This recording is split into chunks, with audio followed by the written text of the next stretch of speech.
Hi guys, welcome to the August update on Maryvale Road. I've got a couple of things to show you and a couple of new additions, so I hope you enjoy.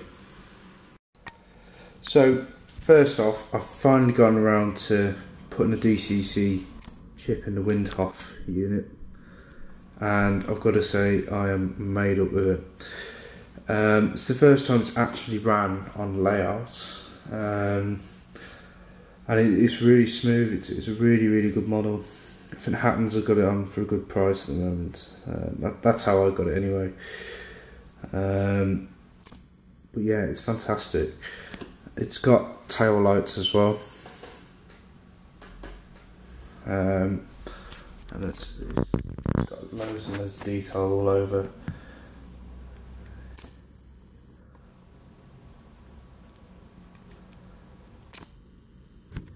So you got your two drivers in there,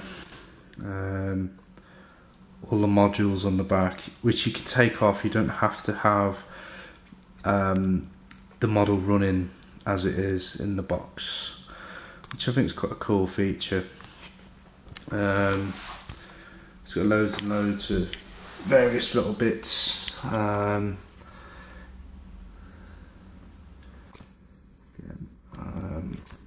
not going to do it any justice, but it's got loads and loads of little dials and various bits on the side.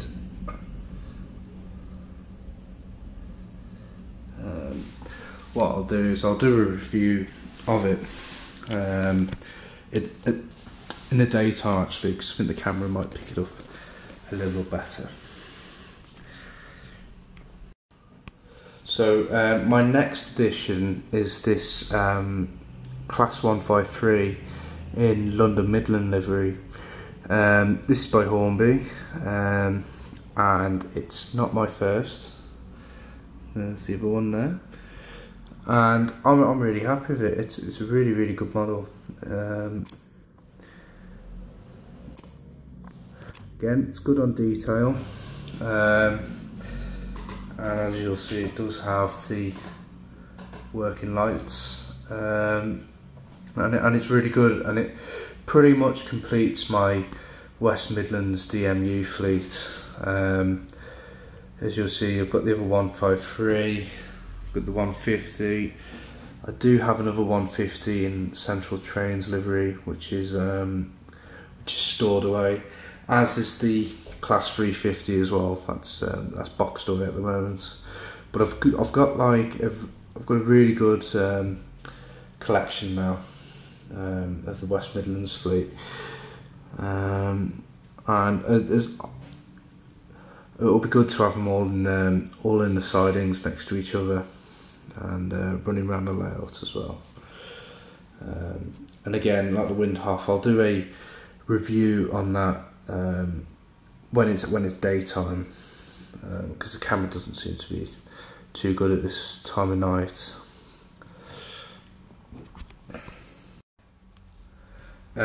So my other addition is this Stobart Rail excavator. It's part of the civil engineering department, I believe, and this was £2.99 with a magazine subscription, and it's one of these, I think it's called Atlas editions, and you pay it by month and you get a model each month. I'm only going to go for the first two and then cancel my subscription, but it's a really good model actually, fully posable, and it's something a little bit different, isn't it? There, my civil engineers just gazing at the huge arm of the excavator there.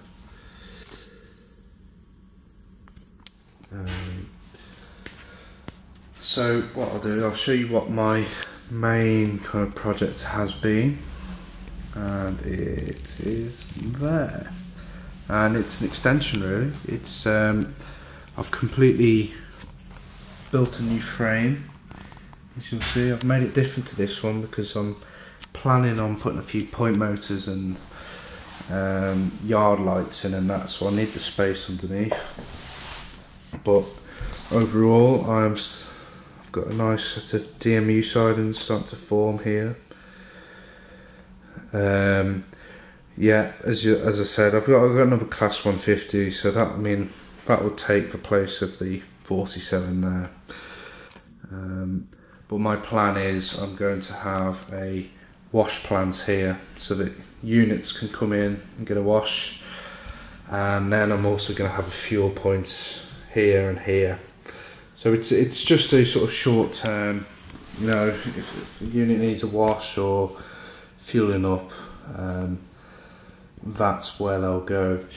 I've just been playing around with the track layouts. This is one that I'm quite happy with. I'm quite keen to kind of keep the sweeping curve there, and also I want to switch all the points, because these are all the sort of train set Hornby points in at the moment, and they're a bit rubbish really. So I'm going to go to the Pico range and get some sort of larger points so that the curve is a little bit smoother. And basically the rest of the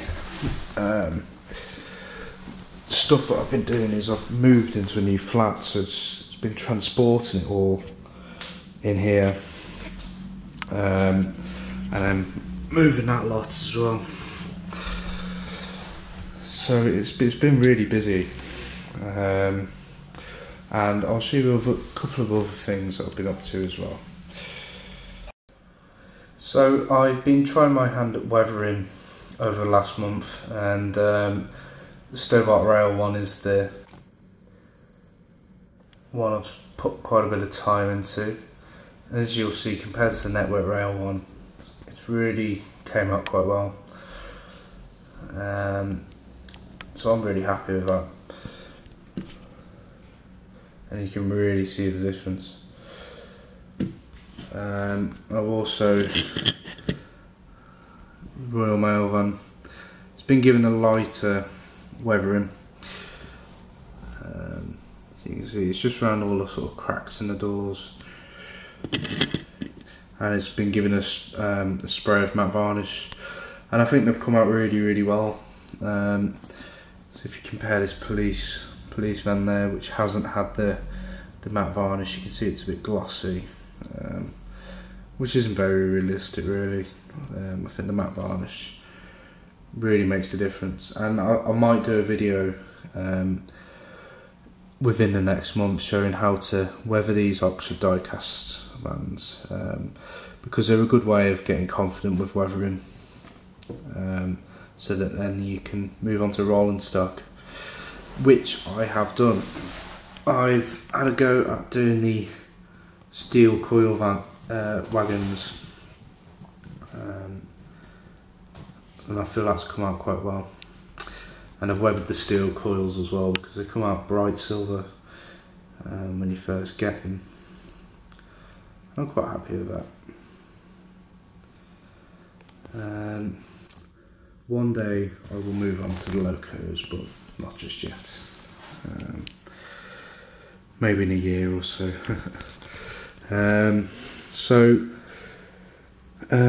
Locos on the horizon.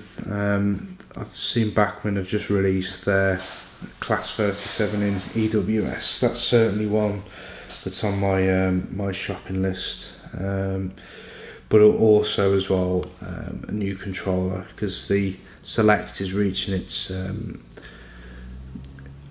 limit really, because that 153 I put a Gauge Master decoder in, and I can't change the loco address from number 3. I've tried it on the same track as another loco, just won't have it.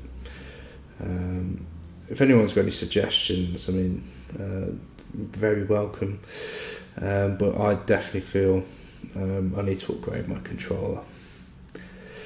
Anyway, I hope you like what you see. I might leave you with some shots of the trains running. Thanks for watching. Please feel free to comment and subscribe. Take care now.